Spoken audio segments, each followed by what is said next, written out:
In studio, still have Honorable Abdul Kore, MP of Mandera South, and Member of Parliament of Sigor, Peter Lochaka-Pong, who we are discussing matters of national importance.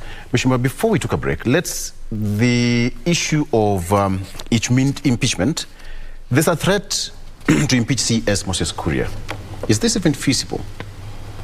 I don't think it's feasible. This is just too early in his term.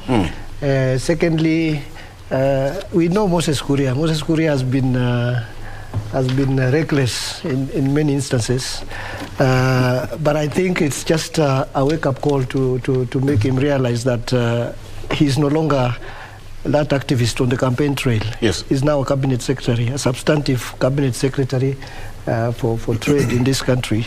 And there are certain things he cannot do that he used to do before. And I don't think it warrants, the threshold warrants for his impeachment for what he said. Of course, he will defend himself. We don't hold brief for him. He will defend himself. And as usual, they will say he was misquoted. He meant X instead of Y.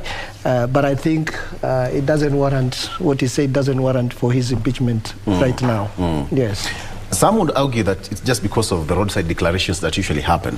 Perhaps certain statements have to come and ratified and okayed by the president. Yes. But when such kind of statements are made, then it would raise so many questions. Yes, definitely. Moses Kuria needs to understand, like I've said, he's no longer an activist on the campaign trail.